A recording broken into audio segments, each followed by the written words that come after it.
So for the last 10 years, it's not been good for black folks. Is this how the left helps black communities? By making them poorer and more dependent on government. Race relations are at their worst in decades. 8 years of Obama has been devastating for the black community. He is a sexist. He is a neo-Nazi. Well, we don't understand why you called in the National Guard. Falling on my nose. Not my president. He is a lying ass. Snowflake, snowflake, Lilo, snowflake. Fake ass. Lilo, snowflake, falling from the sky. Dumb ass son of a bitch. Load up, load up, load up. We're up the bullets. Snowflake, snowflake, Lilo, snowflake, falling, falling, falling, falling, falling, falling, falling, falling, falling. That's not my president. That's not my president. Load up, load up, load up. We're up the bullets. Falling in my hand. Thank you for taking America back 60 years of progress. Falling on my head. You just voted in a Nazi fascist. Falling on my nose. Falling in my hand.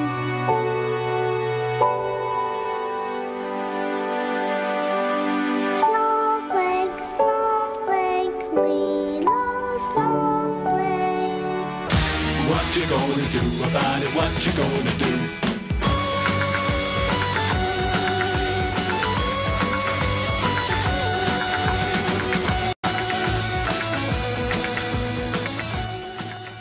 The following is a Nightside Radio Studios production. From the wind-powered Nightside Radio Studios, Tear down this wall. this is the J.J. McCartney Show. It's this man. It's the compassion. It's the dignity. It's the wisdom. It's the horse sense of the guy. Did you know that 65% of the people murdered in the last 10 years were killed by handguns? Would it make you feel any better, little girl, if they was pushed out of windows? The American people have seen the truth, and they can see through your lies. There's coming a day when publications such as yours turn into nothing more than flea market advertising. They'll be handing it out for free in grocery store parking lots under everybody's windshield wiper. Yeah, that's the future for the Washington Post and the New York Times and every other liberal publication in this country. We are not going to tolerate your bull anymore. None of it. The American people are fed up. I thought we made that clear on November 8th, but apparently you people in the media just don't get it. A new chapter in American history begins now. It is my high honor and distinct privilege to introduce to you the President-elect of the United States of America. Donald Trump is the person to make America great again. We are a team. They said it couldn't be done. Together, we will lead our party back to the White House. He said it must be done. Beginning on January 20th, we cannot afford to be so politically correct anymore. The most important difference between our plan and that of our opponent is that our plan will put America first.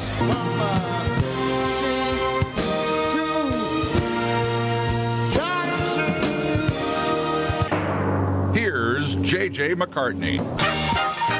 All right, thank you, Marcus, and welcome, everybody. Welcome to your Wednesday, the 17th day of January. We have got IQ Al Rassooli with us today. Oh, boy, oh, boy. You get ready, folks. The intensity meter is going to go all the way up. Matter of fact, we might even break the intensity meter today. Your phone calls are welcome at 855-853-5227. For IQ Al Rassooli is in the house next.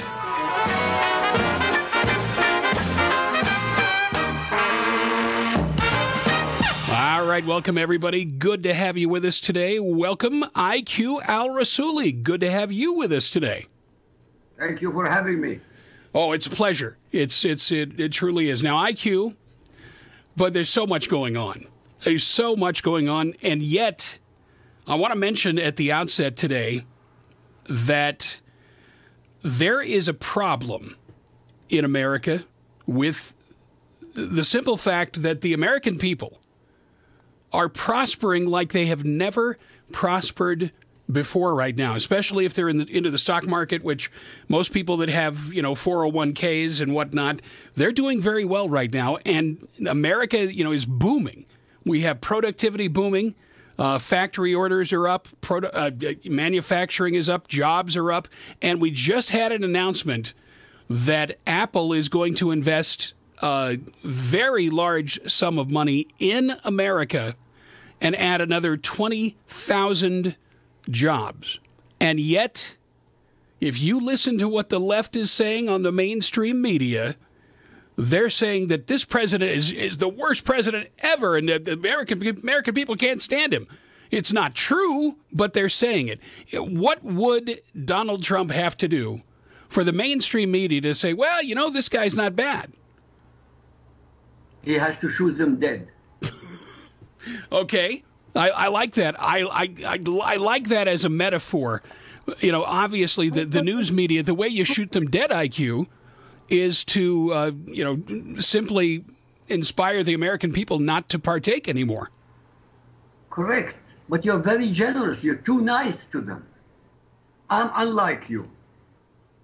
I am not too nice to them. Have you heard this show? You just said you'd prefer I don't have them shot dead. I prefer shooting them dead. I did. Well, they are useless, honestly. Well, but you can't go around. You can't go around shooting them, IQ. Ah, too bad. I'm sorry to hear that. I'm sorry. We do have rules. Now, back in the old days, I know back in the old days, wars were fought over much less than what the media is doing to President Trump. I do know that. JJ, although it was just as a joke, but I really feel they deserve to be shot dead. I listened to them asking questions. I mean, these people don't have two brain cells of logic. They're not even prima donnas of knowledge. No, you're right.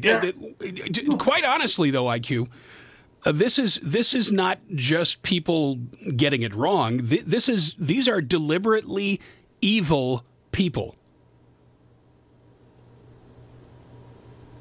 They're evil. Of course they're evil.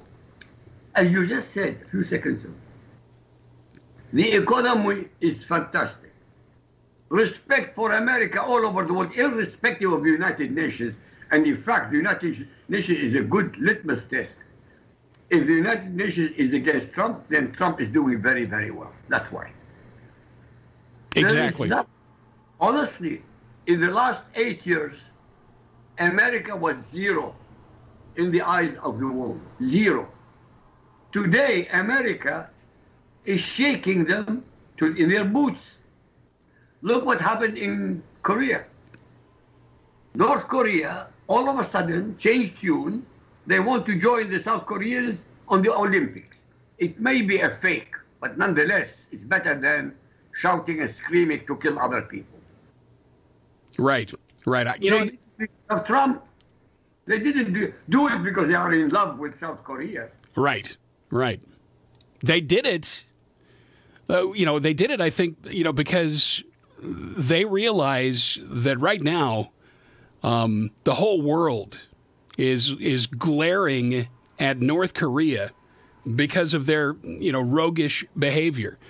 And I think, this gesture about the Olympic team, I don't know whether it's going to actually come to fruition, although it sounds like they're serious about it. Maybe this is a first step to a change of heart. I don't think that's the case, but if it is, then once again you have to look at Donald Trump and say, he was able to do in 1 year what, multiple administrations going back 25 years were unable to do. Why 25 years? 50 years now. Well, sure. But, I go back as far as Ronald Reagan, and I think, back then it was almost a totally different world than what we're looking at now.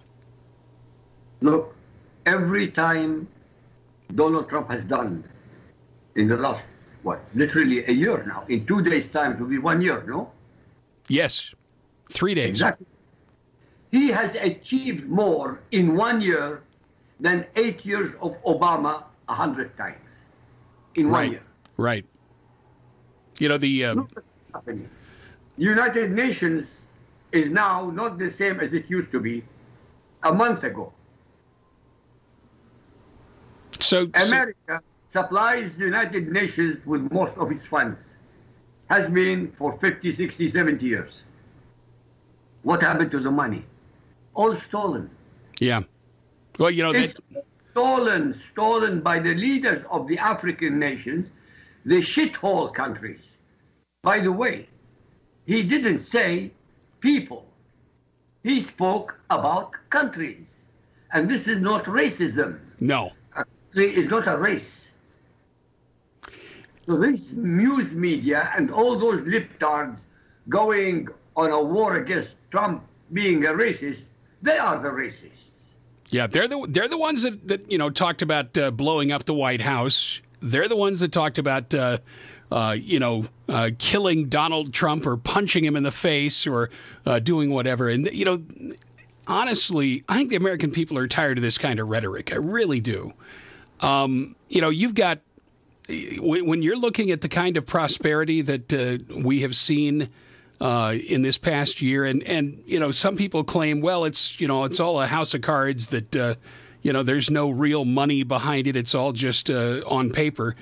But you know, that is a ridiculously cynical point of view, since for 8 years they were willing to credit Obama with saving America from a Great Depression.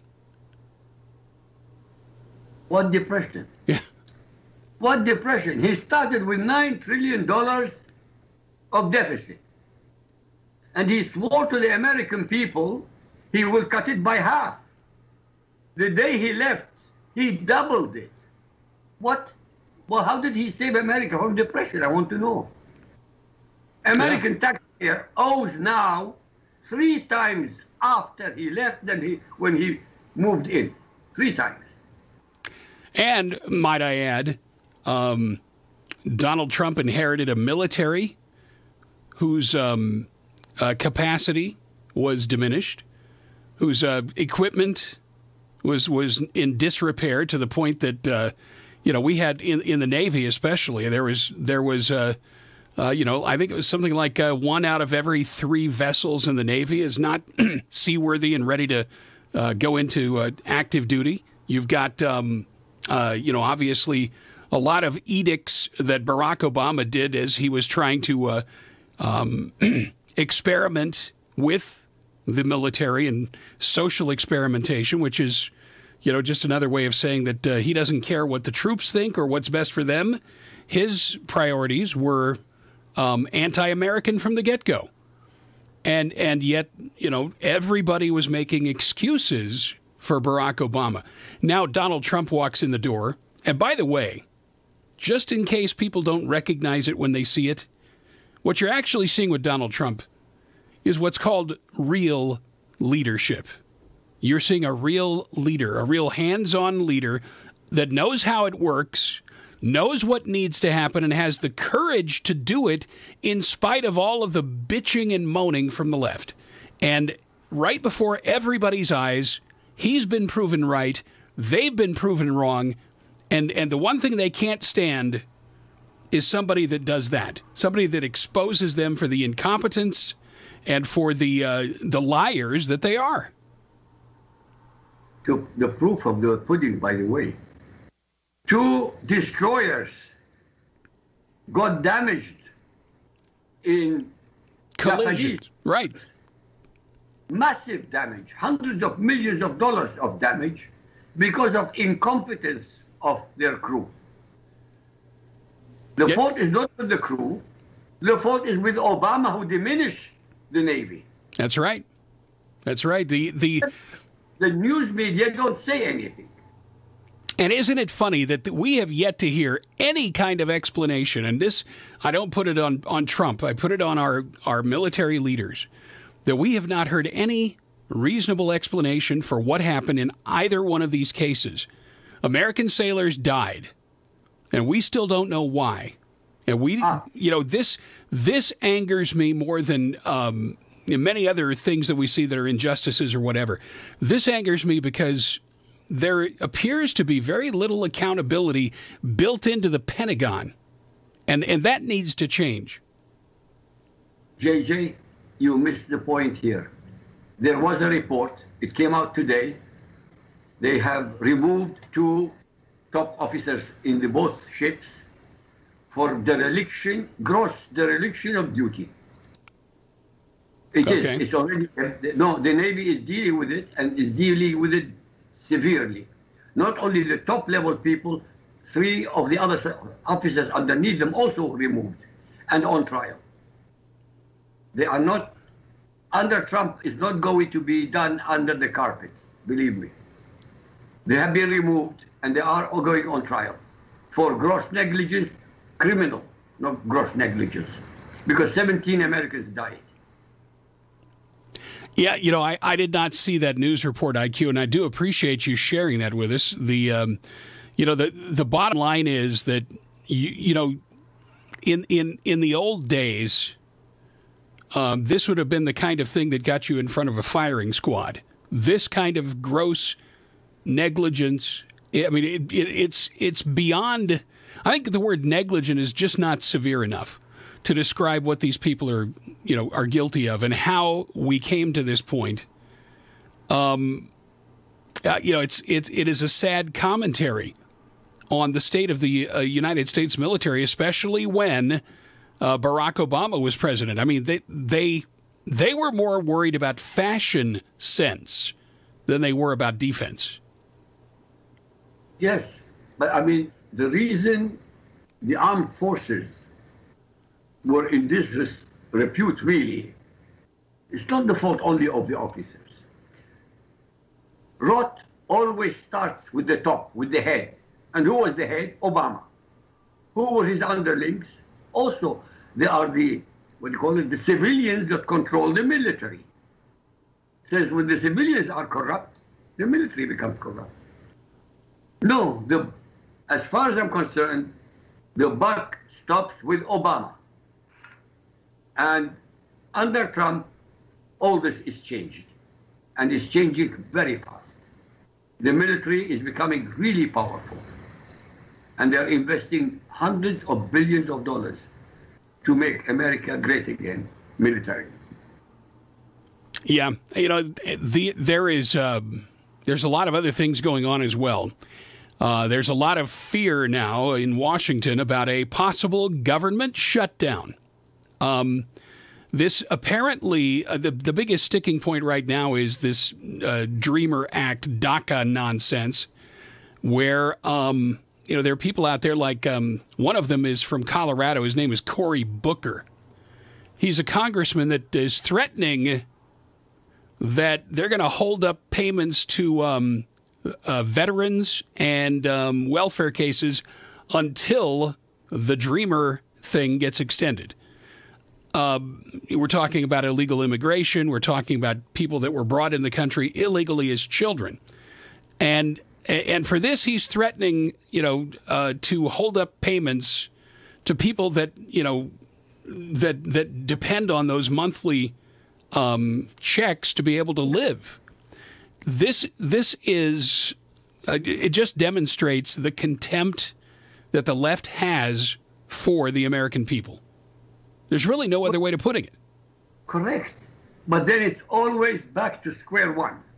It is up to the American people to remove these people from government. And you have, in 2018, this year, the chance. Do you honestly believe enough Americans have woken up to remove all these detritus, all these treacherous people? Do you think they will do that?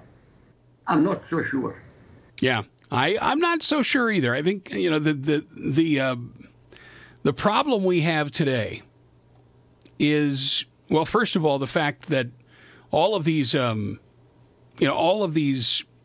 promises that the left has been making about what they're going to do to fight Donald Trump and all these other things, that it causes great stress and worry in the hearts of people that really don't need any more stress and worry in their lives.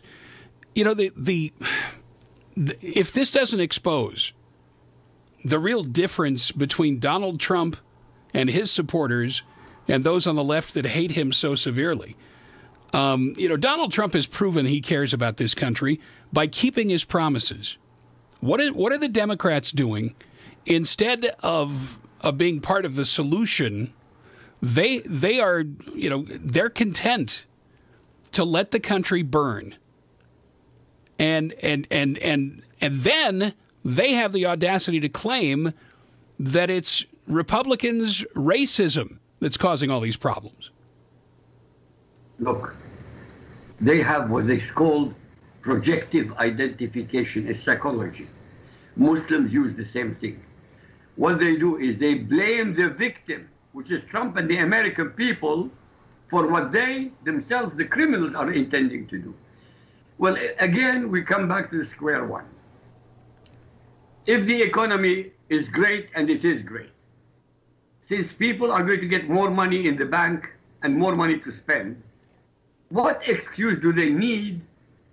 What more do they need to elect Republicans more than they should elect Democrats? I want to know. Irrespective of what the news media is saying, the bottom line is physical.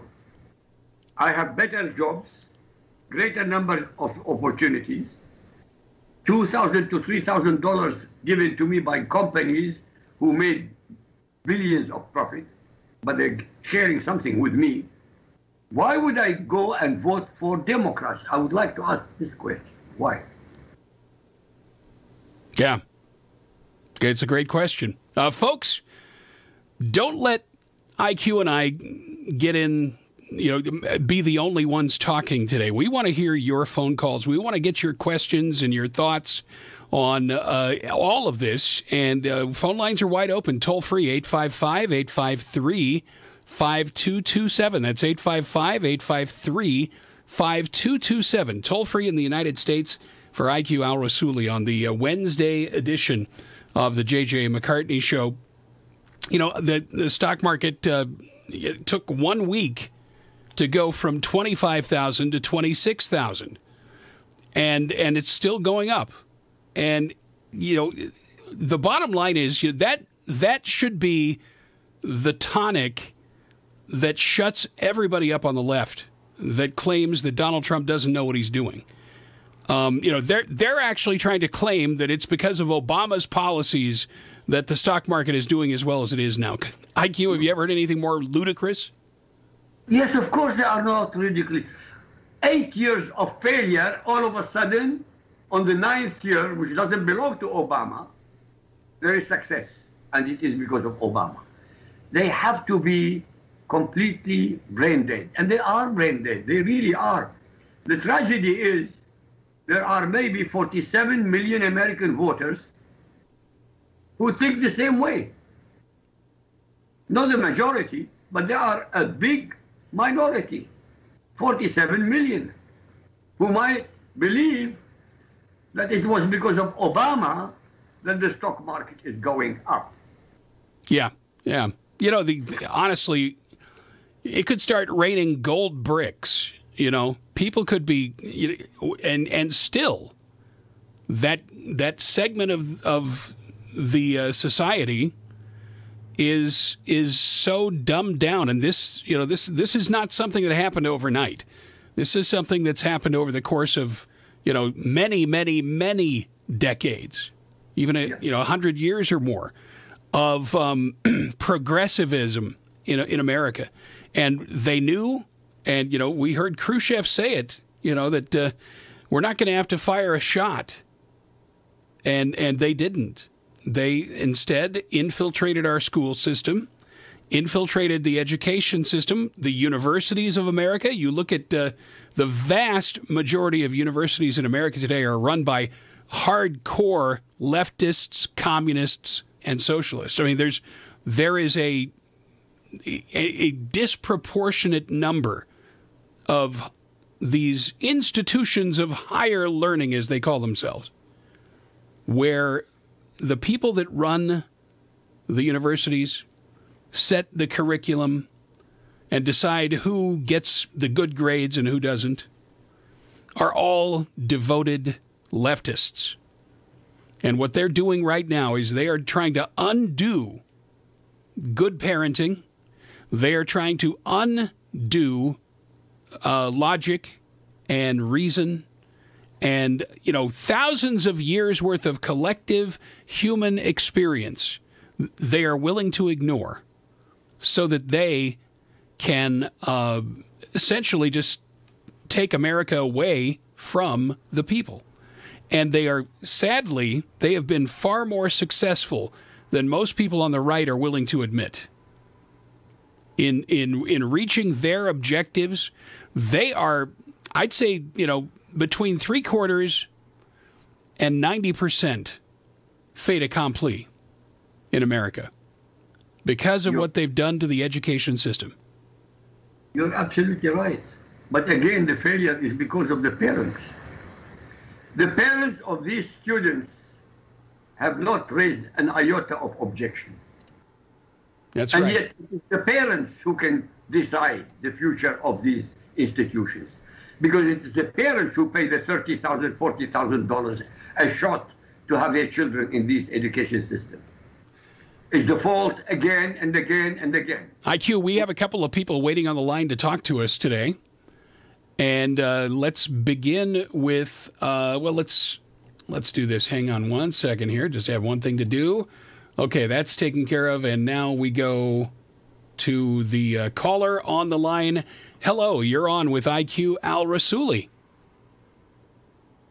Hi, this is Ann. Hi, Ann. Ann from Minneapolis. How are you? Hey, hi. I am good. Happy New Year to you and Happy New Year to Mr. Rassooli. I know I haven't called in for a long, long time because I'm the one who is giving you guys a hard time about Donald Trump. But I just wanted to say hi, and I wanted to say that, despite the fact that I was not happy about Donald Trump, I think he's doing a pretty good job, a pretty decent job, I have to say. So I congratulate America in electing President Donald Trump. Wow. This really this IQ is absolute proof that Ann is a real American and that she loves the country because how many people that have been proven wrong about Donald Trump would have the courage and the honesty to admit that maybe they were wrong? Not many. But not only courage and honesty, the decency to be able to come on the show and say, hey, I was not so sure, but I'm sure now he's done a good job or is doing a good job. And thank you, Ann, for calling in.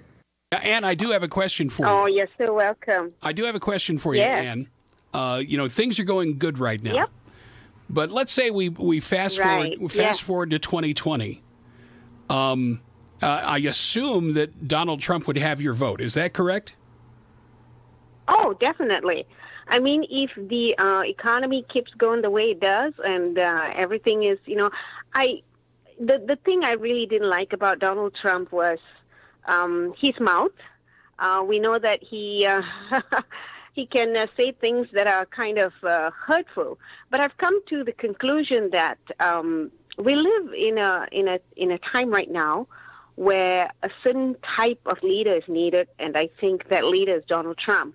And I think his brashness, his upfrontness, his being really not politically correct is what the country is looking for right now.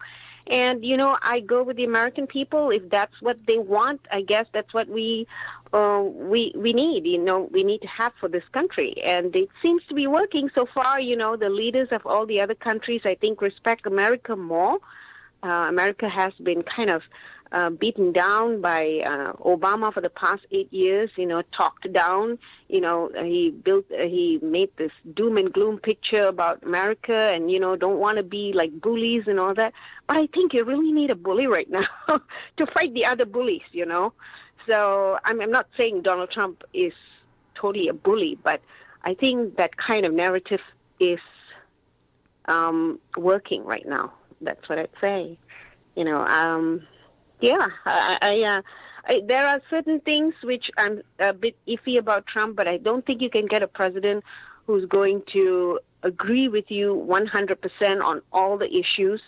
And I think we can work with what we have in Trump right now. So I really am kind of happy. My my investments have all gone up, so I'm extremely thrilled. Let's wait and see what the future holds. You know, hopefully he'll get elected for another 4 more years. I'm rooting for him to get elected. So go Trump. And actually, I called to ask a question to Mr. Rassooli. I've been listening to a lot of these ex-Muslims, and I've also been listening to a lot of Muslim reformers. I wanted to pick his brain and ask him what he thought about these Muslim reformers who keep insisting that Islam can be reformed. And one of the names that come to mind is, I think it's Majid Nawaz, who's pushing this reformation, and he's from UK. So I wanted to ask Mr. Rassooli what he thought about this, because in my opinion, there's no way Islam can be reformed. So your opinion is correct, so you don't need mine. You're right. You can't reform Islam. Yep. Majid and the others, they are fooling or trying to fool people who don't know anything about the Quran.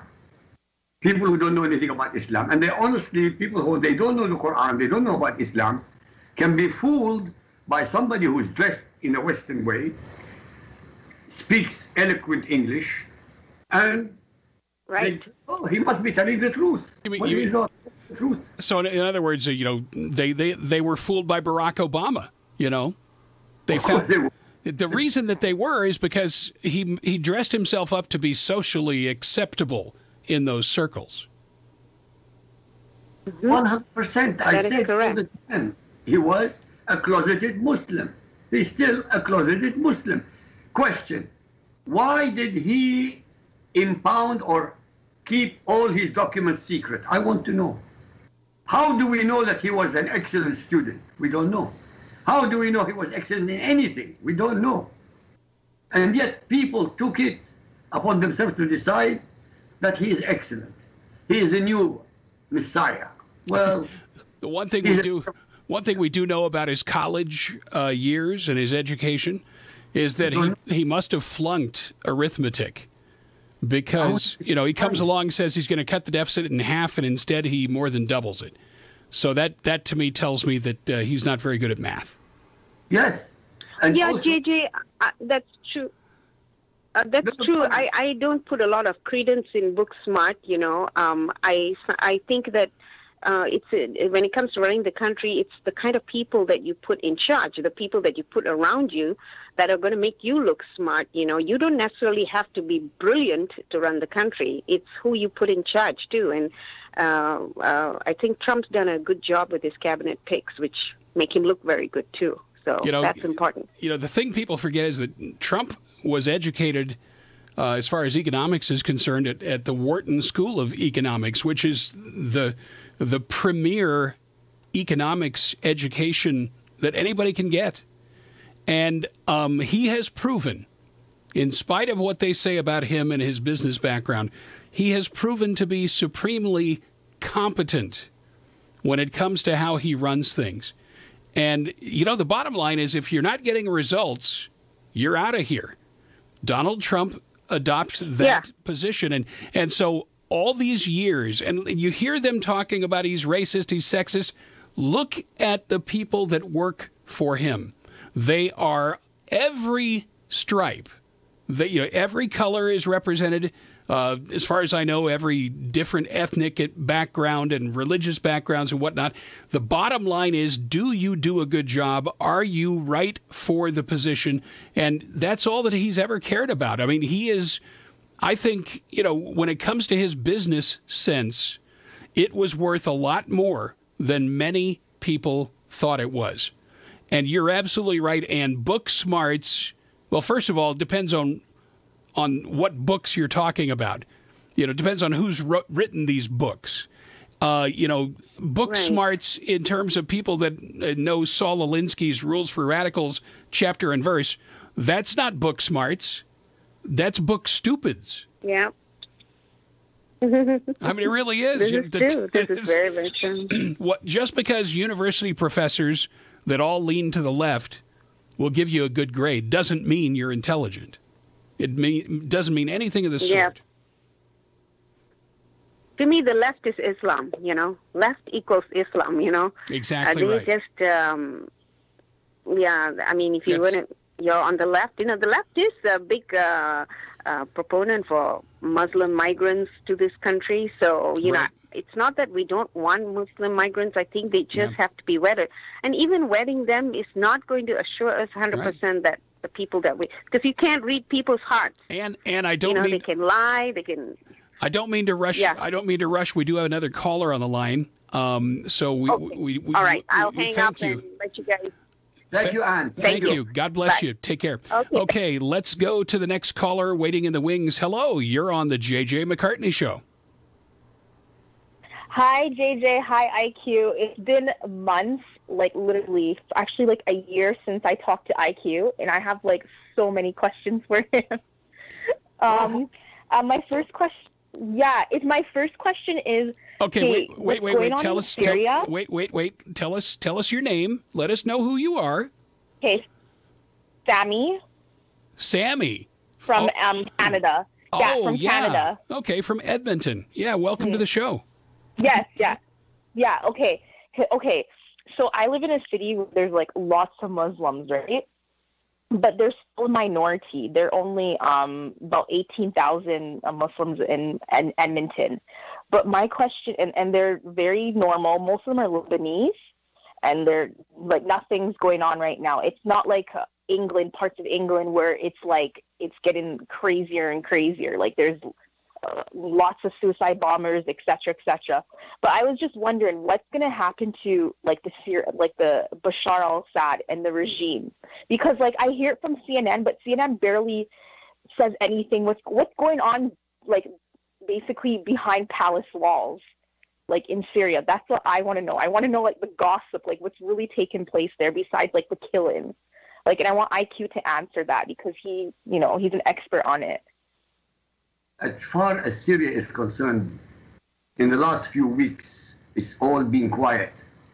I'm not saying the killing is quiet, but the politics. Donald Trump wants to establish now a Kurdish military situation in North Iraq. The Turks are against it. The Turks are against the Iranians also, because the Iranians are Shia and the Turks are Sunni. They're still fighting over that, though. Edril he wants to castle it, right? So does Qatar. That's why Qatar's under siege, right? Saudi Arabia and UAE, right? Because they're destabilizing Syria and other countries. Is that right? Is that correct? It is. But at the moment, the only country which is destabilizing the Middle East is Iran. Iran is destabilizing. So Iran. Okay, hold on. Iran is destabilizing Lebanon. That's what I saw on CNN and CTV. They're destabilizing Lebanon, Yemen, Iraq, and Syria. No, they are in all. Oh, okay. And Obama gave them $50 billion and $1.5 billion in cash to help them do the terrorism. Yes, thank you, Obama. Okay, but but why? Okay, Iran, that's Iran's holy duty to destabilize countries, right? So why are they making a big fuss? No, they're not making a big fuss. They are trying to establish now military camps in Western Iraq and in Syria. The Israelis are not allowing it. The Israelis said... Okay, Sorry, go on. Yeah, because, I want to ask another, the Saudi, Christian Ampur, I think a year and a half ago, was interviewing the Saudi foreign minister, Adel Al-Jubeir.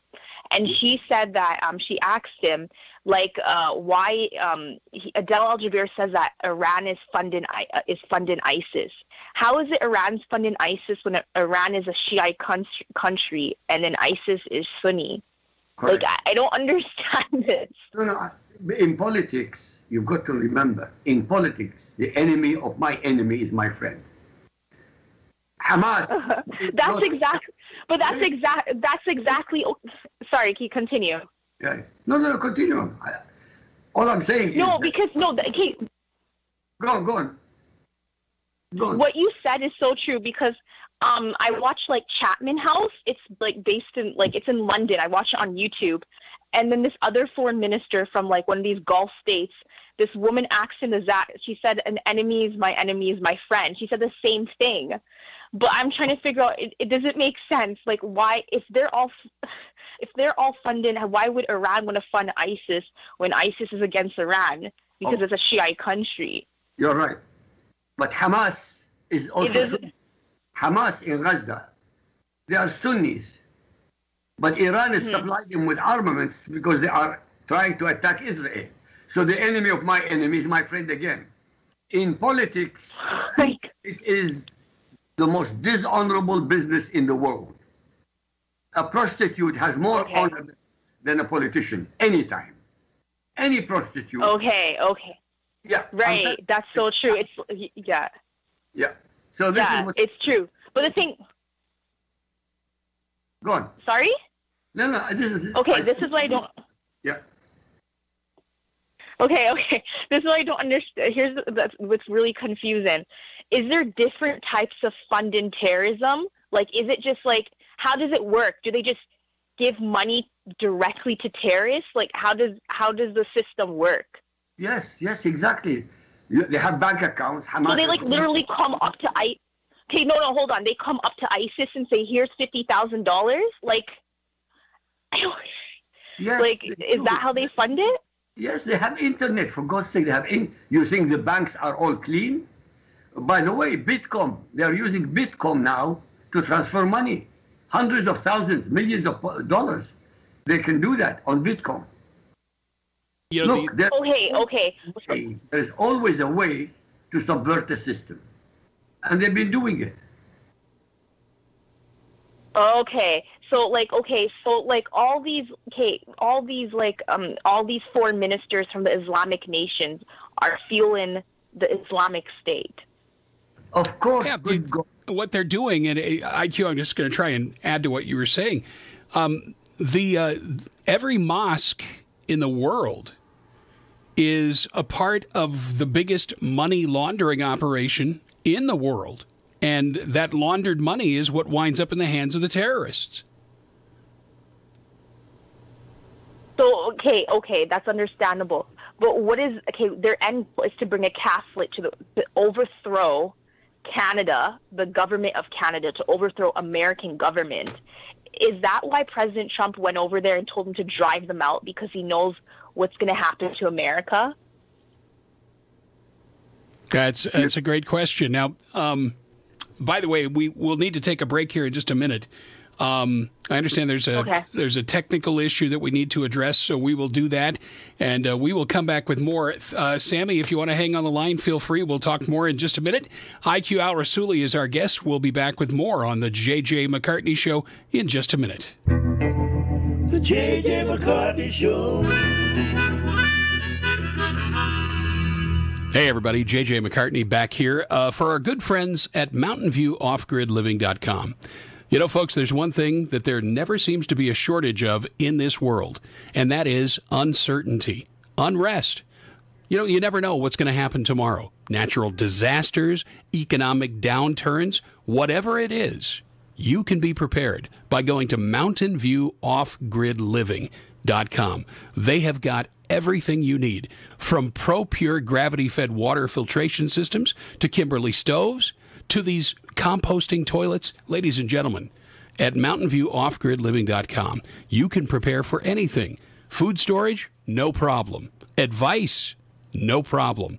Call our good friend Sue at MountainViewOffGridLiving.com. Find out what's there for you. Great prices, great advice, and guess what, folks? You'll find it all at MountainViewOffGridLiving.com.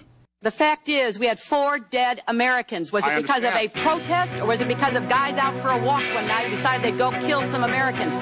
What difference at this point does it make? I did not have sexual relations with that woman. Is this vast right-wing conspiracy that has been conspiring against my husband since the day he announced for president. I'm going to say this again. I did not have sexual relations with that woman. This vast right-wing conspiracy. I never told anybody to lie. Indeed, I did have a relationship with Miss Lewinsky that was not appropriate. Not a single time.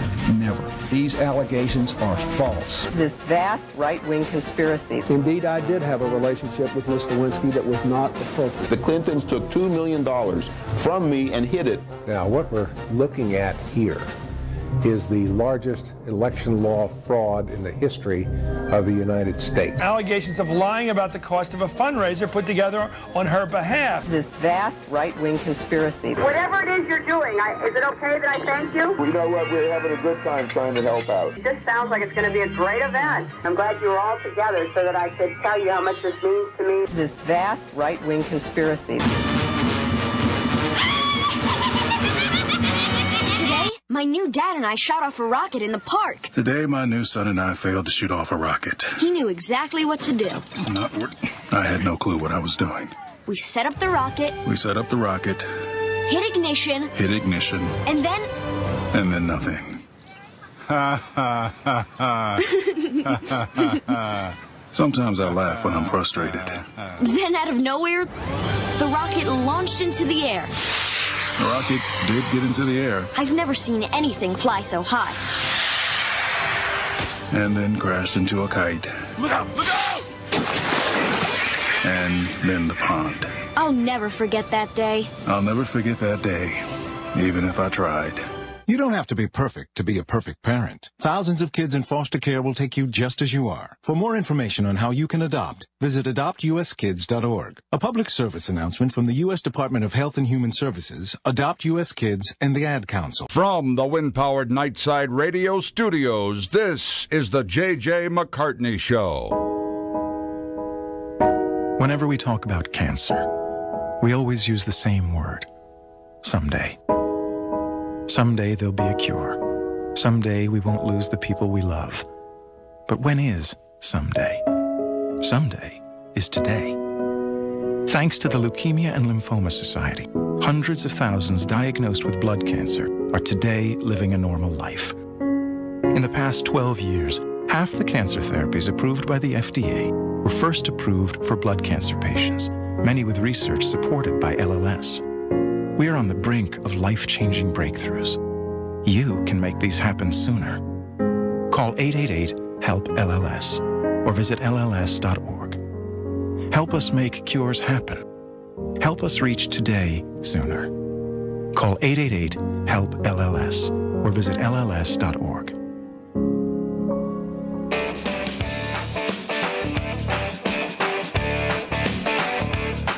All right, we are back on the J.J. McCartney Show. IQ Al Rassooli with us, along with Sammy in Edmonton, Canada. Good to have you all with us today. Thank you, Edmonton, Alberta, I should say, to be correct. We're talking about how ISIS is funded, Iran's involvement in the destabilization of that area, and, the continued agenda of Iran that is, I think... it has been something that they desperately want to complete, is the pipeline that allows them to export their products all the way to the Mediterranean. And this agenda that Iran has is all basically trying to set themselves up as the power in the region, and so that they can be a bigger threat to not only Israel, but the allies of Israel that are in the area. By the way, for your information, which we discussed before, in your southern border, in Mexico, the Shia Muslims are establishing mosques and they are converting Mexican Christians to Islam on your southern border. Yeah, that's true. That's true. That's very old, though. And they're in, like, the jungles of, like, South America or something. They're, like, they're trying to convert all the tribes in, like, South America. They're, like, everywhere. And then, like, there was the MS-13, and then, bringing the drugs into America, California, and Texas. It's such a big mess. That's, I think, when Trump went to Saudi Arabia, I think that was his, like, final call. Like, he's telling them, stop funding them, stop aiding them. Like, they're done. America, like, gave up on them, like Saudi Arabia and all the Islamic nations, like, a long time ago. But I'm just wondering, because Sweden right now is losing their sovereign nation. Like, their nation's, like, dying, literally, because there's, like, the rape is, like, skyrocketing. The question I have for IQ is, I'm wondering, is that you said months back that if Hillary Clinton was elected, Western civilization would fall. And you said that President Trump is keeping Western civilization together. Can you please explain that? Yes, honestly, it's very simple. And you are more in tune with it than I am. President Trump knows Islam and Muslims are a danger. He knows that. Hillary Clinton is in cahoots with Islam because they made money for her, hundreds of millions of dollars. How is it conceivable? Yeah, but sorry. But why would she want to take money from the same people who are actually destroying her nation? Because like, you don't take money from the. She doesn't care. Sorry? She doesn't care about America. This doesn't make sense. You're a leader. Like, it doesn't. It comes down to your own sanity. It comes down to human Western civilization. It's going to boil down to your children's children. You don't take money from the same people who are actually ripping up your nation, that want to rip up the Constitution, that want to destroy Canada. It doesn't make sense. Okay, how does it make sense that the leader of the Catholic Church of 1.2 billion people, called Pope Francis, tells his flock he could not find any aggressive verses in the Quran? How is that conceivable? How is it conceivable? Because the Pope can't. No, IQ. The Pope can't say that because you're fueling the anger of 1.5 billion people. Oh, they all already angry, right? But you're fueling it, so you have to keep a peace. You can't come out and say, the Quran is evil. You're gonna you can't you can't say that. But what I'm trying to say is, you shouldn't, as a leader, you should not take money from people who are actually literally destroying your country, or else you need to be, your political party you need to be removed from that position by force. Okay. Like, they should not be if they're taking money from them, they should not be in power. They have to be removed by force. There's no excuse. They have to be removed. So let me ask you another question. Forget about the Pope. What about Angela Merkel?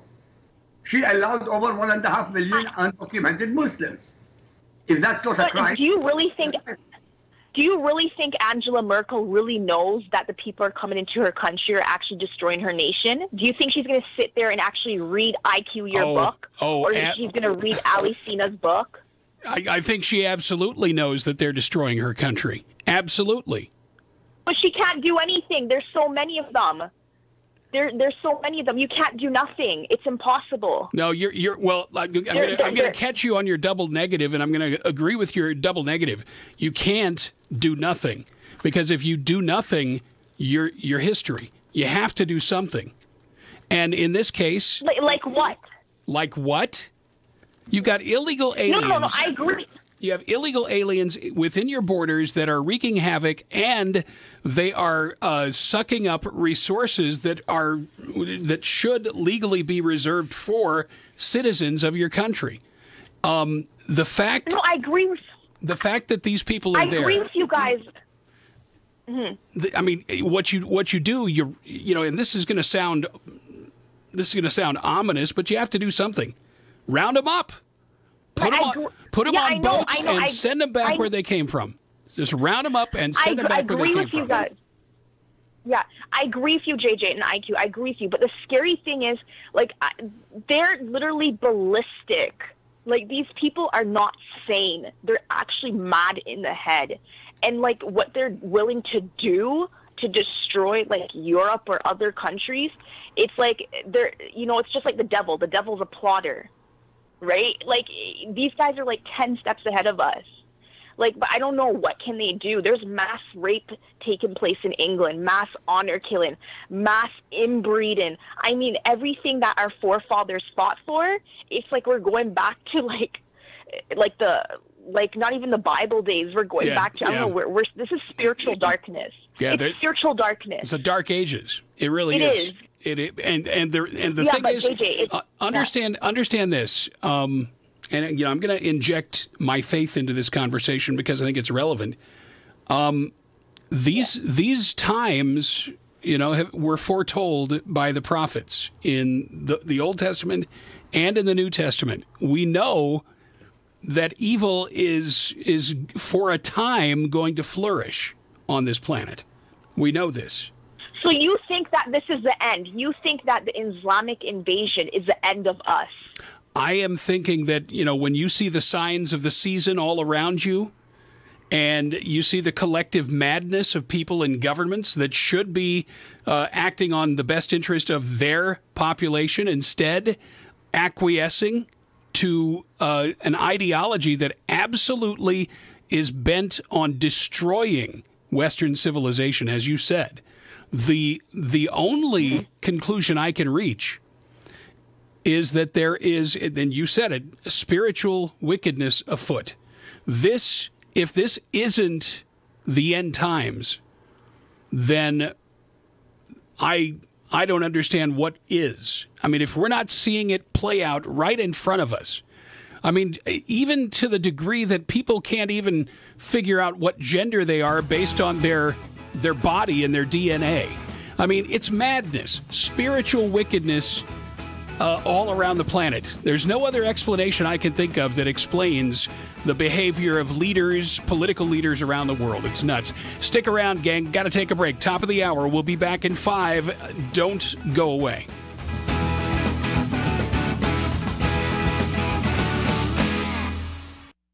Are these the first volleys in America's next civil war? He's not a tough guy. He's a bully and he's a bitch. He's a punk. He's a dog.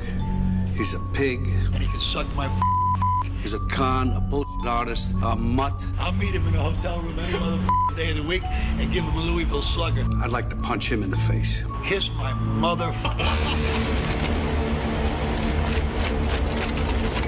Which side of the aisle is really spewing hateful rhetoric?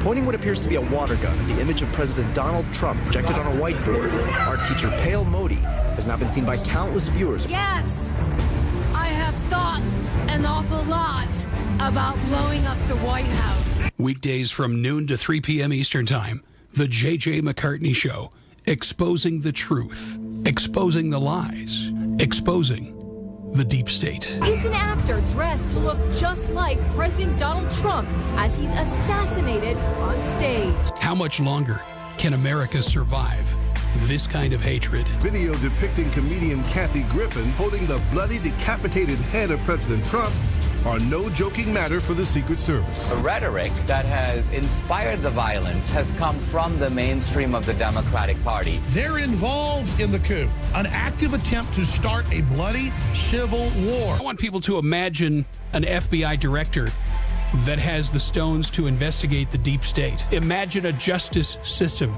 that has the integrity to prosecute corrupt government officials. They have refused to apply the 14th Amendment and give conservatives equal protection under the law. What we've seen here has been the gradual takeover of the government by corporatism, by globalism.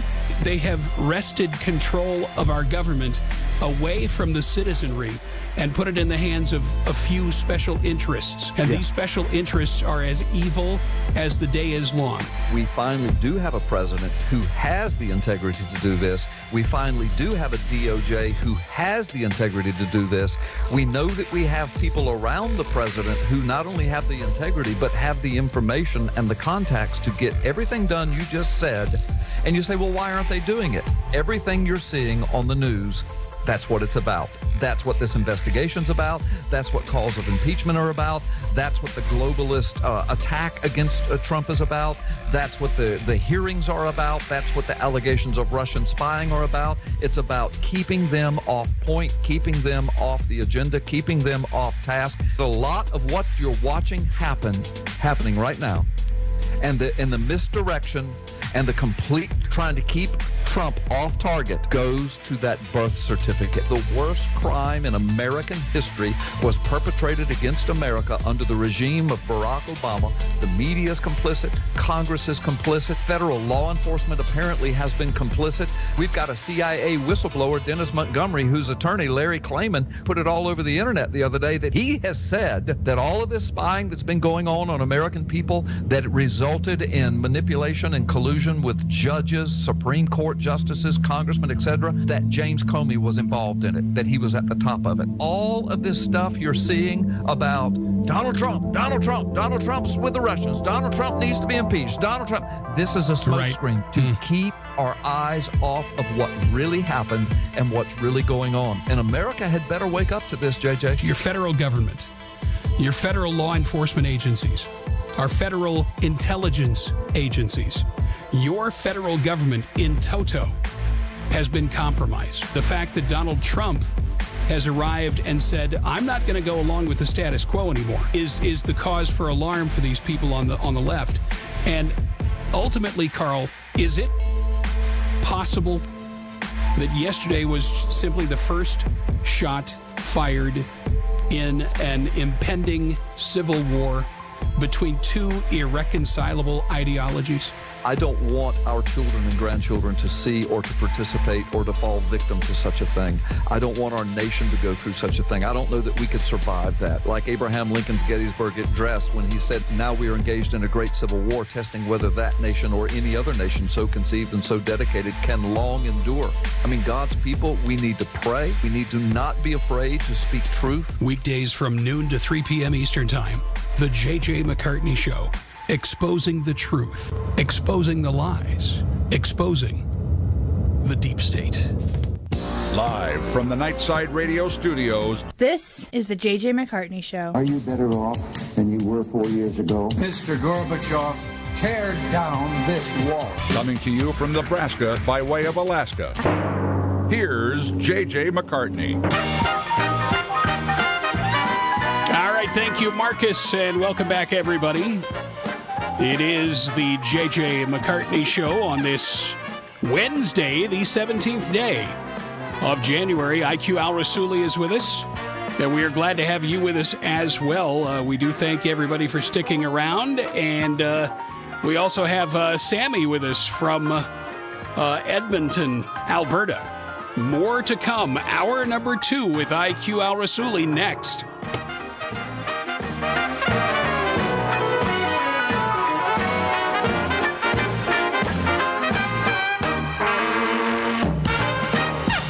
All right, welcome back, everybody. Good to have you with us. And you know what? We're going to take up right where we left off. We were talking about, well, a good variety of things having to do with the phenomenon, if you will, of Muslims invading Western countries, and the apparatus that has been used to accomplish this evil has been the United Nations. They have been directing this from day one, trying to arrange these deliveries of quote-unquote refugees from Muslim nations that are quite honestly hotbeds of terror activity. And I'm not just talking about the few that Donald Trump included in his travel ban. I'm talking about every majority Muslim country that is sending people to the United States. We simply cannot afford to take these people on their word that they promise not to kill us. IQ, is that a fair summary? Perfect summary. We've always said it, I keep repeating it. By definition, every Muslim is Sharia compliant. Since every Muslim is Sharia compliant, every Muslim is the enemy, the eternal and mortal enemy of every human being on the planet who is not a Muslim. Ummat Muhammad, the Muslims are 20% of humanity. They are the mortal and eternal enemies of every non-Muslim, 80% of humanity. Christians, Buddhists, Hindus, Jews, atheists, agnostics, etc. This is not negotiable. And I wish any Muslim, and there are hundreds of thousands of them who have come to listen to me or read my articles, I dare one of them to call in to prove me wrong. Only one call. 12 years later. I have a question for IQ. Of course. Okay, how many Muslims have left Islam? Can you put an estimate to it? You've got to understand something. This is which you already know. To leave Islam in a Muslim country, you're dead. To leave Islam, even if you're not in a Muslim country, you're under threat, even in America. So the number of people who leave Islam is very few. I repeat again for your attention. If you Google Yusuf al-Qaradawi, Yusuf al-Qaradawi. Yeah, him. I did. I remember him. He's a imam, and not an imam. He's a religious whatever. It's the same thing. Yeah. But him and the one that started Albania. I can't remember his name. Something Ramadan. His name is Ramadan or something. I can't remember. He's like the head of the Muslim Brotherhood. Correct. Yeah, him and Yusuf. In Europe, I think they're planning a constitution, so they'll be so Muslims will be above the law. Correct. But if you Google al-Qaradawi, he had an interview over a year and a half to 2 years ago in Arabic. It's subtitled. It's on YouTube. And the interviewer asked him, "Why is it mandated in the Quran that if somebody leaves Islam will be murdered?" Al-Qaradawi gave the most incredibly accurate and truthful answer, which was a wrong thing to say because he told the truth.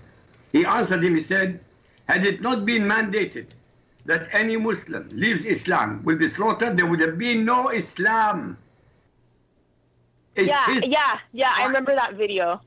Exactly. So that's, Islam exists only through terror and subjugation. As I'm speaking to you, 750 million women in Islam are treated one little step higher than domestic animals. But you know what, IQ, they should be, like, the thing is, I don't understand, like, they can't do anything because there's no rights under Sharia law for women, right? But I don't understand, like, when it comes to inbreeding in the Islamic nations, how are they still alive? Like, they married their cousins. They should be dead by now. Like, I don't understand. Like, there should be mass retardation. How are they alive? No, they are alive. I don't get it. But you said it. Well,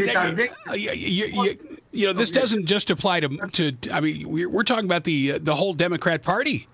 According to your theory, Sammy, they shouldn't be. I mean, their brains shouldn't be able to sustain human life. Because they've been breeding with their cousins for centuries. They should be dead. Like, even the Bible says Mosaic law: don't sleep with your king, don't sleep with your cousins, right? Or else you're gonna have like retarded kids, two heads. So I'm trying to figure out. Saudi Arabia is like, it's a tribal society, just like in the Bible, the Old Testament. They were tribal societies, and they married their cousins. But I'm trying to figure out, how are they alive? They should be dead by now. Like, I don't get it. Like, how are they breathing? I don't get how is there royalty in Saudi Arabia when they all marry their cousins? Like, how they should be dead. No, inbreeding's crazy. I don't get this. I'm so confused. No, you shouldn't be confused. You're confusing two things. In breeding, you don't die. In breeding, you produce retarded children. And this is exactly what retarded kids. Retarded, that's exactly what they are. Listen to me. There are 57 Muslim majority states in the world. 57. 1.5 billion people. They don't have a single university in all of them. An accredited university. Not one single accredited university. The elite, the Saudi elites, the Saudi royalty. They can go to Europe. They have no excuse. It's at their fingertips. There's Instagram. You can Google inbreeding. They don't have an excuse no more. Social media's at their fingertips. There's no excuse. The rich went for the Gulf States. But let us not equate access to the internet with intelligence, Sammy. Have you seen what 99% of the internet is? Porn. It's porn. It's mindless, baseless people playing video games and doing godly, or I should say ungodly things in the dark, in the basement of their parents' house or whatever. What I'm trying to say, when you're on the information superhighway, and you don't have an intelligent cell in your brain, then none of that information is going to make any difference to you.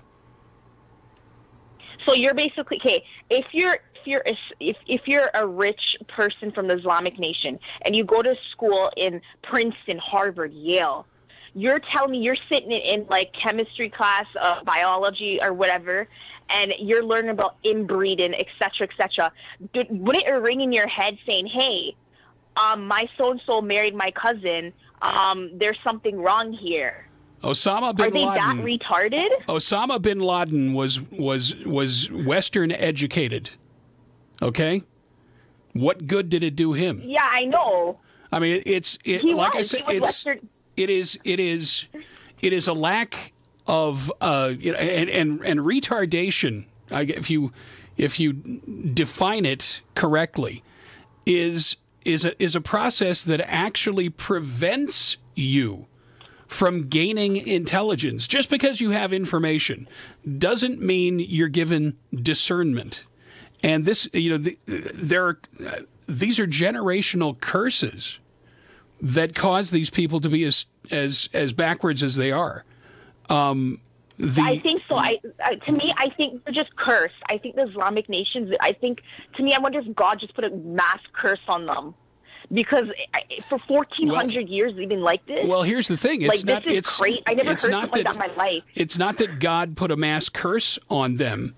God makes it very clear in His Word. The Old Testament law is given to man not to restrict them, but to spare them from the consequences of those godless behaviors. And if you, I know, but if you don't heed 1,400 years, if you don't heed the law, if you don't heed the law, then yes, you will be affected by it. And in terms of calling it a curse or calling it whatever, what it is it's the consequence of the act that you engage in. Just like somebody that goes and has unprotected sex with homosexuals is much more likely to contract a communicable disease. It is a consequence of a behavior, and as I said, generationally speaking, these people do not know any better, and they are. I mean, it's just like breeding dogs. I'm sorry to equate humans with dogs, but I mean, certain breeds of dog have inbred behaviors. Pit bull terriers. And many other dogs, too. The characteristics of the inbreeding, there's actually genetic mutations that create the behavior traits that they have. Right. So, right when they're doing this, I know there's polygamous marriage in Europe, right, in England.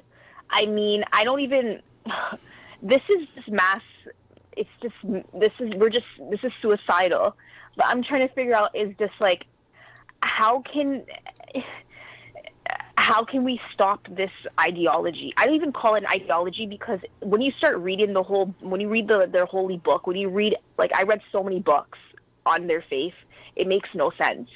It contradicts itself 100 times. You can tell their prophet was going back and forth. He was just he made it up as he was going. And you can tell he hated the Jews because they rejected him and the Christians. But the thing is, I don't understand how can we get rid of this belief. Like, we can't live like this. You can't live in hostility with your neighbor. There's the resentment that's built in. They call bridging the gaps. You can't bridge the gaps if someone's fueling the fire. This doesn't make sense. Like, they can't sit down and talk to the same people who are supporting terrorists. It just makes you look retarded. Yeah, it's kind of difficult. It's kind of difficult to build. It's difficult to build a bridge when the people you're trying to help keep blowing it up. You know, that's their thing. Exactly. So it's like they're born. Like, I don't understand. It's like we're wasting our time. We're literally wasting our time with them. But we can't just wipe them out, like nuke it. Because, I mean, you can't just nuke the Middle East. Like, I know. Oh my gosh, this is a mess. I don't know what they're going to do. I have no idea what the politicians are going to do. But to me, it's like we're wasting our time. We're losing our nations. We're losing our governments. Like, we're going insane. We're becoming just like them, mad. And what about, it's like two peas in a pot. What do most Canadians think? Okay, well, I can't speak for all of Canada, right? But like where I'm from, a lot of Edmontonians don't know about Islam. What they think about Islam is just like Christianity. They don't know. They literally don't know. Basically, we had our first terrorist attack in October, and I wasn't shocked, but a lot of people were shocked. And then some people said, well, this is just the norm.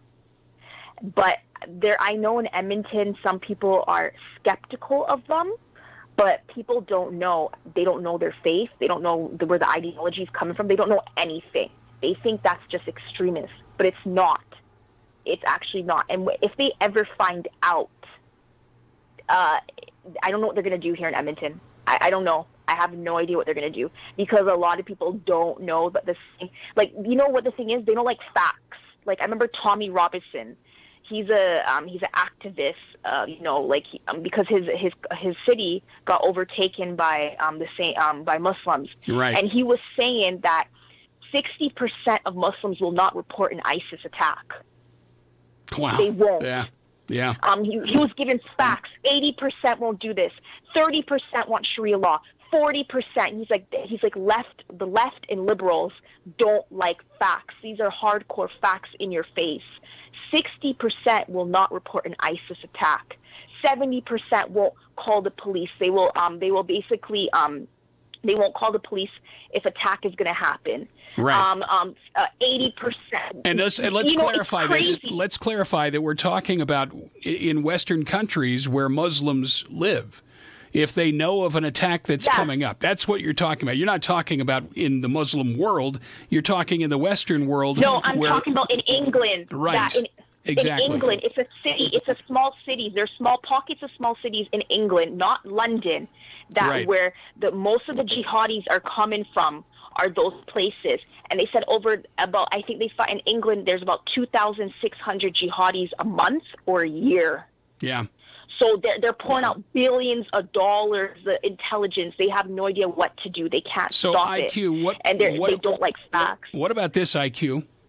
What about the Prime Minister or whomever it might be in England simply declare war on Islam in Britain?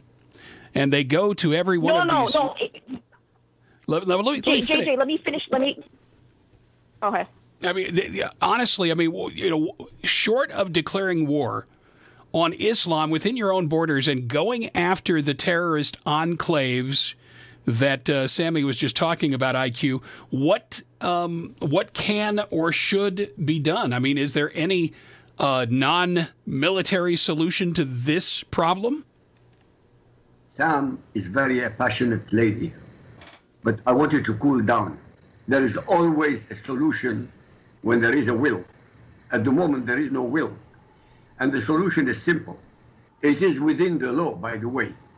Since every single imam, in every single mosque, in England, in Europe, in America, everywhere on the world, in every Friday, incites the Muslims who are in the mosque to hate, to subvert, and to destroy the very countries they are living in. This is against the law. And since this is against the law, Sharia should be banned in every Western country. You don't need to go to war. When you ban Sharia, you close the madrasas, you close the mosques. Muslims, they don't want to stay in Europe, they can choose any country on earth to go to. But they cannot continue living in Europe. Now, will there be violence? Of course there will be violence. But if they start violence, we can crush them. They are not a majority, they are a minority. And if they use violence, we can use counter-violence. And our counter-violence will be enormous. So there is always a solution if there is a will. In World War II, 120,000 Japanese American citizens were incarcerated. I'm not saying it was right, I'm not saying it was wrong. From the point of view of America at that moment of time, they couldn't afford to take the risk of having inside America Japanese commit mass murder.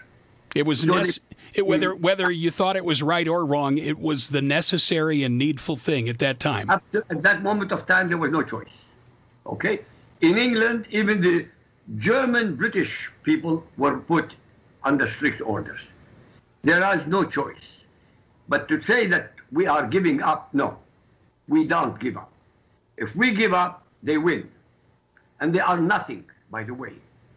We, the infidels of the world, we, the kuffar, we, 80% of humanity, are the most productive, most inventive, most creative, and most powerful in history.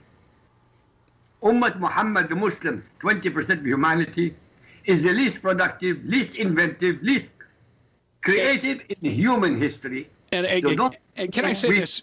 Just let's do a hypothetical. Just imagine that the Muslims are successful in taking over America, for example. Okay? So the Muslims take over America. And then how are they going to live? How are they going to provide for themselves now that they're the ones that own everything? Are Muslims, just like the Catholic? Are Muslims going to make good? Just like the Catholic. Let me finish, Sammy. Are the Muslims going to make good farmers and ranchers?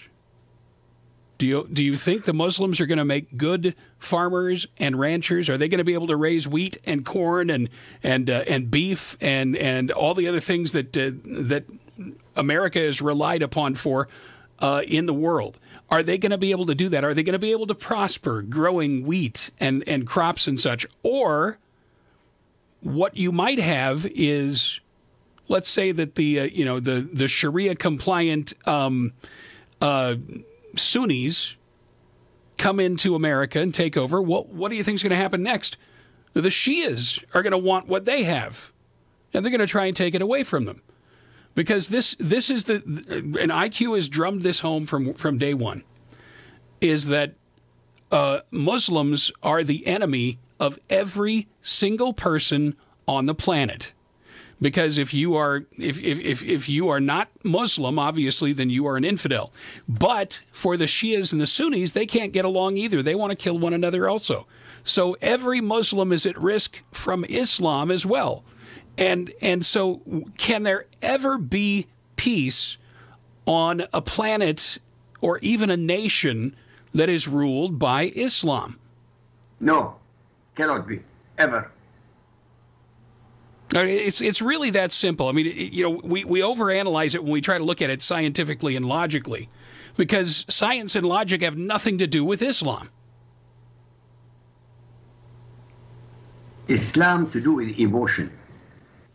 Islam to do with irrational thinking.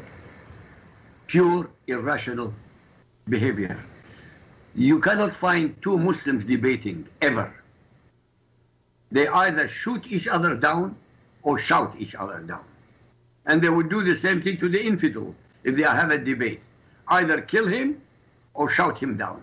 They cannot debate because they cannot defend their indefensible belief system. No Muslim can ever come against me and win. This is not a boast, it's a fact. No Muslim on planet Earth can come and debate me and win. If you bring 12 imams, 12 of the best imams, ayatollahs, mullahs, fuqaha, you name it, 12. I come alone. Within 1 hour, they're slaughtered. I'm not talking about physical slaughter. They're finished. So we have a situation. There is always a solution. They stopped now al-niqab wal-hijab in several European countries. Poland will not allow Muslim immigrants. Hungary will not allow Muslim immigrants. The Czech Republic and Slovakia or Slovenia will not allow Muslim immigrants. They're right, 100% correct. But the European Union leaders want to force them to have them. And they said, no, we're not going to do that. America should be in exactly the same position. Any American, literally any American, who says that Trump is racist for not allowing Muslims, undocumented Muslims, to come in, is a traitor to the United States of America. I don't care if they are a senator, I don't care if they are female, I don't care if they are male, I don't care, zero. They are traitors. Simple, not negotiable. Back to you. All right. Yeah. Sammy, go ahead. Yeah, you're so right. Sorry for me butting in. I didn't mean to. But the thing there is a solution, which is right. But, like, do you really think that the West if they find out, like, what the real truth, like, these are the enemies, they are the enemy, do you think they want to make them into friends? Who wants to be friends with someone who, like, bombed your country? Sammy, there will be slaughter. There will be a slaughter, believe me. In Europe, anytime soon, well, I'm not soon, I'm talking about a few days or weeks, a year or two. The people who are suffering, not the elite, the people who are suffering will say we have enough. And there will be a slaughterhouse. There will be civil war between the Europeans and the illegal immigrant Muslims, and even the legal immigrant. I mean, just like what we had in Eastern Europe, the countries that were majority Muslim, or even had a significant Muslim population. I mean, remember Kosovo, remember Serbia, remember Bosnia, Herzegovina, all of those areas where they had sectarian violence going on. And why was it going on? Because the people had been pushed far enough, and they weren't going to take any more. And sadly, what this comes down to, some people call it ethnic cleansing. It really is. It's a misnomer to just refer to it as ethnic cleansing. This has to do with people that have for generations been victimized, finally standing up and realizing that it's either kill or be killed. And this even predates Islam. I mean, we go all the way back to biblical times, and you've always had it where you had heartless oppressors, and then the victims of heartless oppressors. And in a sense, the planet has had war without end since the dawn of time, just about. I mean, it's really, and when Muhammad came along, basically what he became was the conduit through which evil people could be gathered and organized. I mean, just like Muhammad was the original community organizer. You know what I mean? He found people that were discontent, angry, and wanted to kill, and gave them a set of guidelines to do it. And ever since then, Islam has been the bane of humanity. Sam, even today, starting with Muhammad, Islam is the most organized crime syndicate in human history. Even today. ISIS, what do? They murder, they plunder, they rape, they kill, they enslave. Why do they do that? Because they're emulating Muhammad.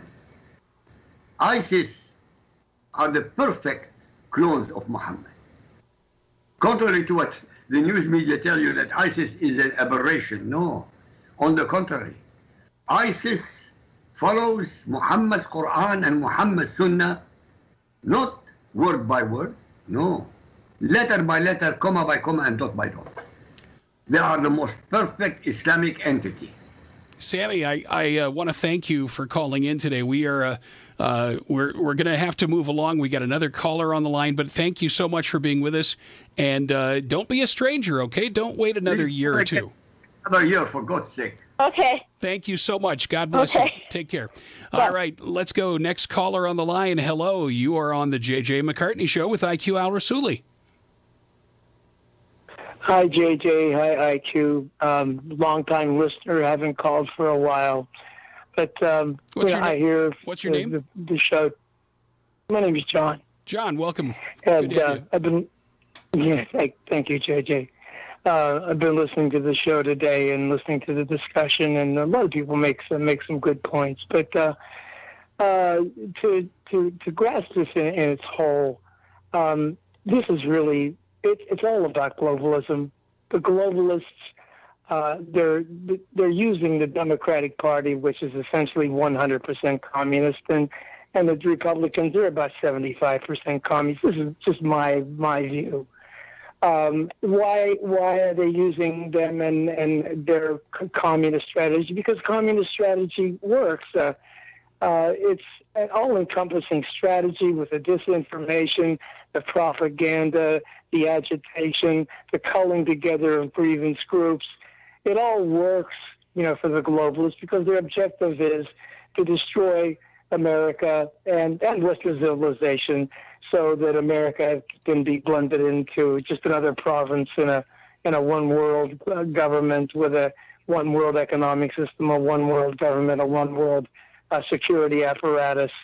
And they're using Islam and the Democrats have allied themselves with Islam because it's basically their modern brown shirts. They're thugs that will do the business that they need done, which is to slug and beat and terrorize and murder Western civilization, the states of Western civilization, into confusion and finally submission. The deep state is just another name for globalism. The deep state is what's really behind this. And, I get so tired of people talking about the globalists and the deep state. They have names. There are people that are behind this. Real people at the very top of the pyramid. Nobody ever names them. Nobody ever uses their names because they're men and possibly women, but probably mostly men, who are behind this, the most powerful families in the world. I know that you know their names. I know that IQ Al knows their names. And they need to be called out, and this needs to be explained to people en masse in just a simple way. It's the globalists. It's using the Democratic and Republican Party, using communist strategy because it works, using Islam as the modern-day brown shirts, as the army of Satan, to go into Western civilization and destroy it, throw it into chaos. It's not about Islam controlling things because they will never allow Islam to control Western civilization or the world. Islam will be wiped out when the appropriate time comes. They're just being used now. And when IQ says that his statement that they are the enemy of all human beings, he's right. And IQ Al's idea is the solution. I call it the Dairy Queen solution. I just named it that after I got the idea from IQ Al. Deport them and quarantine them. Western civilization to survive at this point, especially in Europe, but even in America, they've got a foothold here. You're going to have to use military force. I'm sorry. You're going to have to use military force to round these people up. You're probably going to have to deport some good as well as the bad, but you cannot leave Muslims in Western civilization. They're going to have to be, I realize it's simplistic, right? But IQ Al's idea is it. Yeah, John, deport them and quarantine them, and you're going to probably have to use military force to deport them all and quarantine them. You play in your sandbox over there. Yeah, John, we don't do business with you. We don't travel there. Yeah. I got to tell you, I don't think it is simplistic. Not when you consider this. after World War II, the Cold War developed between the United States and the Soviet Union, and it was a harrowing thing for people to go through, but the Cold War served a purpose, and one of the things that it allowed us to do, at the very least, was to identify our enemies by name, and to understand that they were our enemies, and to treat them as our enemies.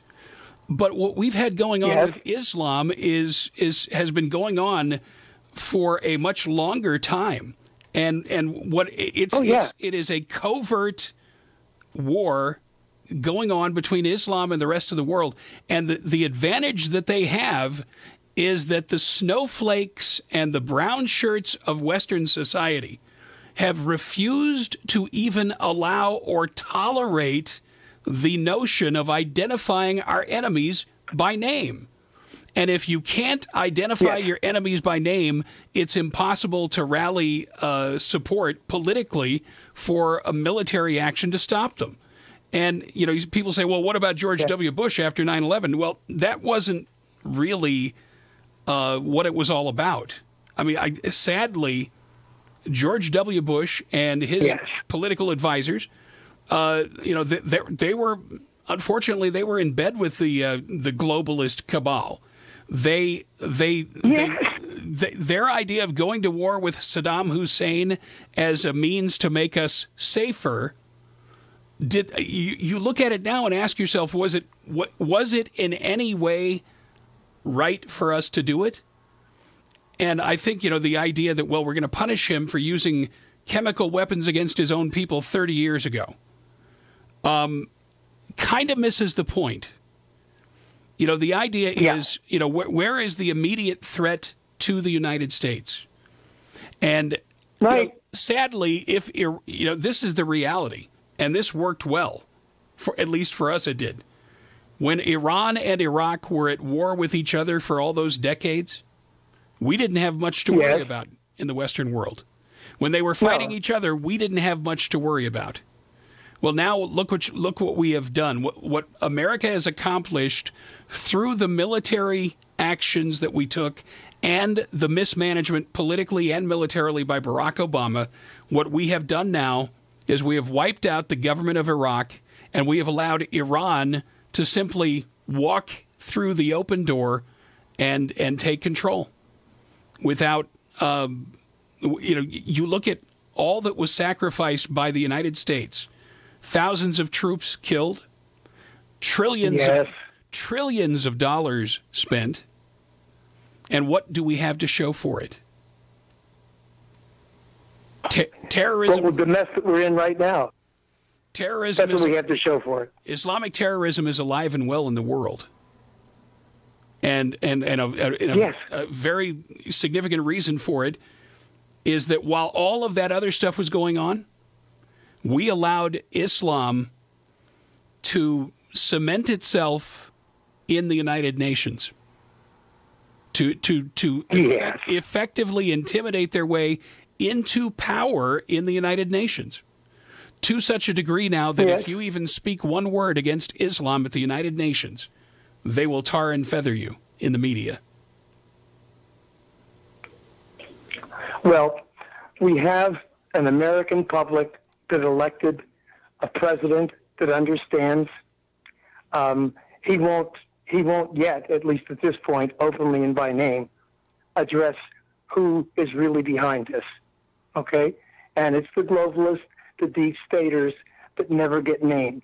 They actually have names like Smith and Jones and that sort of thing. He won't name them, but he knows what the problem is. Islam has to be stopped.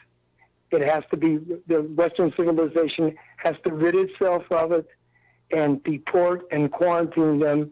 Otherwise, we will never be able to reestablish a normal, unchaotic, democratic, capitalist America like we once knew when we were boys. I'm an old man now. I was born in the middle of World War II. But I remember how things used to be, and they can be that way again. But the whole thing has to be addressed. And as I don't mean to be redundant, but IQL's solution of deportation and quarantining Islam in the Middle East, try to do it as decently as possible, as unhurtfully as possible, but extreme situations require extreme solutions. We know that, and we're just going to have to feel our way along here. We've never been in this situation before, but the Democratic Party, the Republican Party, on the payroll of the globalists, using communist strategy, propaganda, disinformation, like I said before, JJ, and using and align the Democrats openly aligning themselves with the Islamic terror and organizations like CARE that pretend, that they're peaceful, moderate types. They're not. It all has to be stopped. Otherwise, we're lost, and we cannot stop it without ridding ourselves of this political guerrilla warfare infection, of Islam in Western civilization, and in particular America as part of Western civilization. I'd like to hear what IQL has to say about this. John, what you said is absolutely correct. What JJ said is even more correct. Because if you can't identify or are not willing to identify the enemy, you cannot defeat it. For example, in America, the first thing this government should do is to declare CAIR, C-A-I-R, as a terrorist organization. The instant the government of the United States of America will declare CAIR as terrorist, the beginning of the end of Islam in America will start. But you have to identify... You see that as a linchpin? You see that as a linchpin, IQ, CAIR? CAIR is the most important single item in the United States of America, which is subverting the United States. So the minute you destroy CAIR or declare CAIR to be what it is, it will be the beginning of the end of Islam in the United States of America. And if the beginning of the end in the United States, it will be the beginning of the end also in Europe. The sad part of that equation is that the average American is more ignorant than the people in the United Arab Emirates.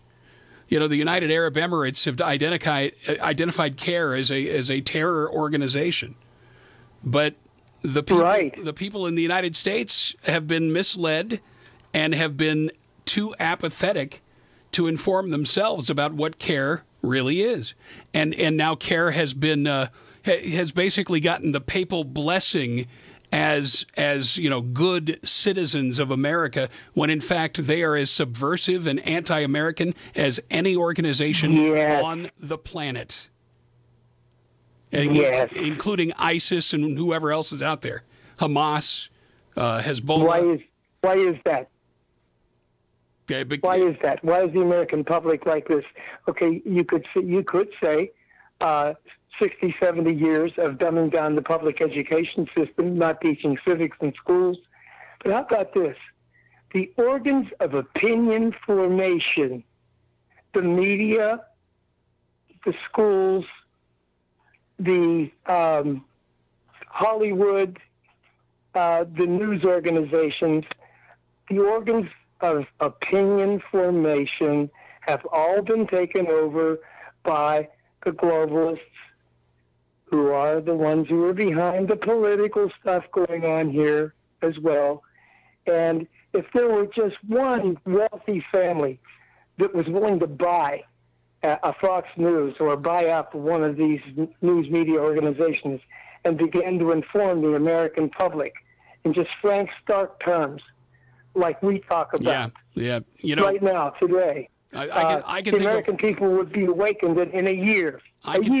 I can think of one guy that could do it tomorrow, and would never even notice the money missing, and that is Rush Limbaugh.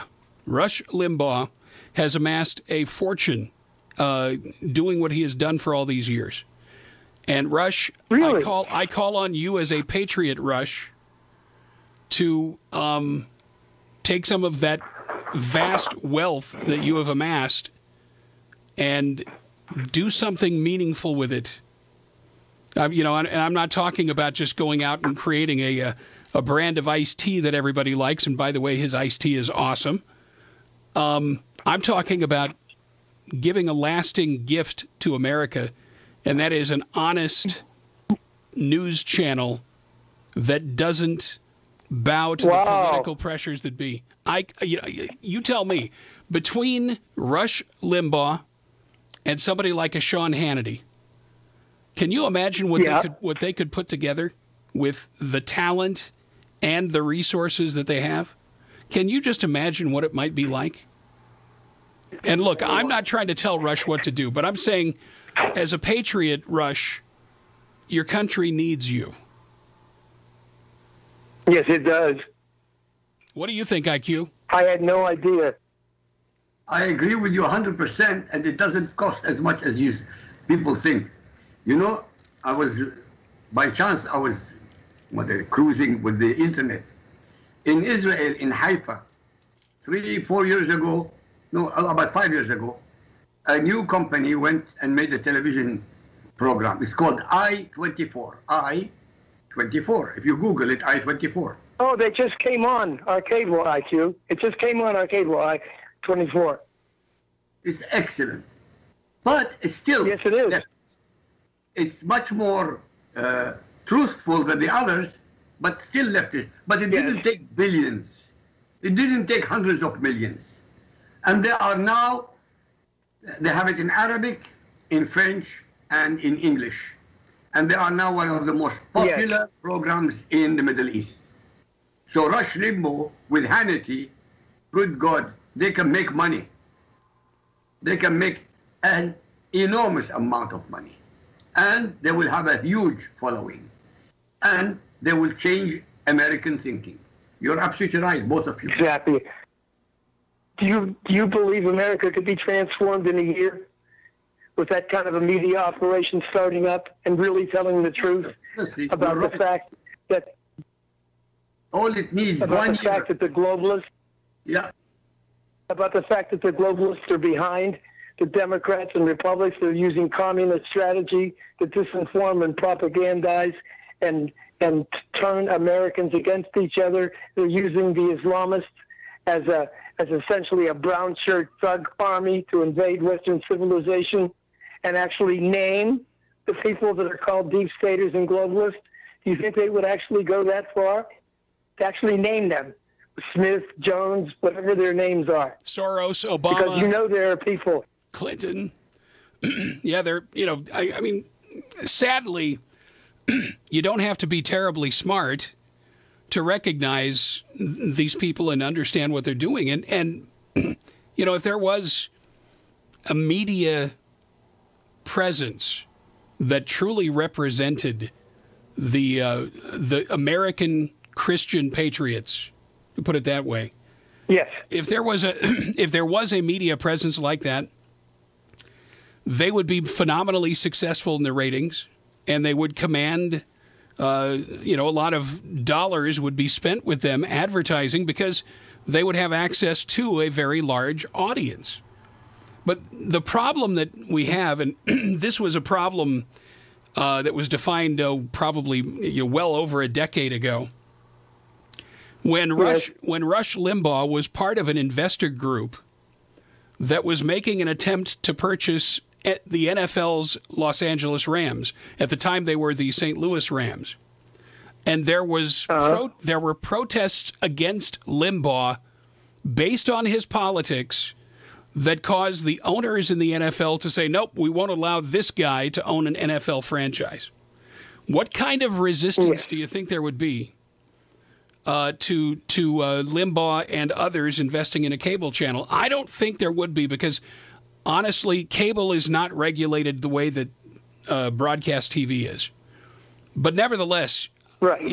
There are going to be people out there screaming bloody murder if somebody like Rush Limbaugh actually were to do it. And, the reason I keep mentioning Rush is because he's perhaps the only guy in media today that could do it. I mean, he's sitting back there and he's making a mammoth amount of money doing what he's doing. And some people say, well, why would he give that? Why would he give that up to go into this other enterprise? And I always think to myself, he's already proven everything he needs to prove in terms of being a patriot and the fact that he commands the audience that he commands. It's amazing. Yes. Yes. But there's a point in time where you have to be civically responsible with your wealth and with your legacy and with the audience that you've built over the years. And I honestly do believe that he's probably the only conservative in the world of media today that could pull something like that off. And, I know maybe some investors behind him, JJ. Some investors with big power money behind him, helping him. Okay, because JJ, he's done what you said he's done. Okay, in terms of accomplishing everything that he wanted to accomplish in his career. But he's got children and grandchildren and possibly even great-grandchildren at this point, and so do all of us, right? And it's their future that we're looking at as well as our own. Ironic you would say that. Rush Limbaugh actually doesn't have any children. Is that right? Yep, he's been married, I think, 3 times, and he's still married to his current wife. But and probably the reason he never had any kids is because he was so devoted to his career. It just never was a priority for him. But if he can't do it for his own kids, he doesn't have to look very far to see how many children of conservative voters and listeners there are out there that need what he has to offer. And I'm not asking him to send money to every Tom, Dick, and Harry that needs it. That kind of charity is commonplace amongst the uber wealthy. But what's rare is that you put together something that is founded on a principle, and you build it in such a way that you could make it a lasting legacy well after you're gone. It will still be serving the purpose that you served for so many years on your talk show, Mr. Limbaugh. Honestly, once Rush Limbaugh is dead and gone, what is going to happen? What's going to fill that void? Well, he could go a long way towards filling that void now by building up generations of people that are devoted to the conservative ideals and would be gaining a lot of experience in putting this thing together. Instead of just being Rush Limbaugh, his producer, and a few other people that contribute to his show, imagine if he built an entire network and made it a lasting legacy and not only a commercially successful enterprise, but an educational organization built into his network that will help build generations of conservatives on into the future. Because without Rush Limbaugh's daily voice out there in the ether, once that's silenced, once he's gone, what's going to fill that void? Yeah, and I believe Rush Limbaugh loves his country. He truly loves his country. So if he doesn't have children, I believe that he loves America enough to do that if it were put to him. And I wanted to ask one other question, JJ, of IQ. IQ, do you still hold to the proposition that Islam must be deported and quarantined in the Middle East? Do you still hold that position? 100%. I never changed my mind. We are not, you see, to destroy a belief system, there are only 2 ways. Either to exterminate every single believer or to quarantine every single believer. I'm going for the quarantine. I give them a choice. Leave peacefully to any country you want to go to. You take your money with you and you go. But if you kill one single person while you're doing it, I will destroy every single mosque. I will destroy every single madrasa. And I will surround the property that the terrorists came from and destroy it also. It has to be difficult, but it's got to be done. Well, that we're going to have. It was good talking with you, IQ. JJ, good talking with you. I know you got to go. I appreciate you taking time today, and God bless you and IQ. Thank you, John. Take care. God bless you. IQ, thanks for being with us, my friend. We'll see you next week, same time, same place. All right, God bless. Take care. All right, friends, that's going to do it for the Wednesday edition of the J.J. McCartney Show. Thanks to all of you for joining us. We do appreciate it. We will be back tomorrow. The Thursday edition will be, it's just going to be me tomorrow. It's going to be news headlines and deep news and commentary on the Thursday edition. Friday, we've got the Mysterious Colonel. Next week, Monday, it's pastor and author Carl Gallups on the program. And then Dr. Mark Davis next week, Tuesday, plus your phone calls. Always important. We value your input, and we thank you all for listening today. Thanks to everybody that called in. Thanks to IQ. And as we get set for the Thursday program, I just want to remind everybody that we are live every weekday from 3 to 5 p.m. Eastern Time at jjmccartney.com and also live at redstatetalkradio.com. Thanks to all of you for listening today. I just, we certainly have said a lot of things today that I think might be controversial to some, but you know what? It's our survival that is at stake. So, yes, somebody needs to do the talking. Certainly.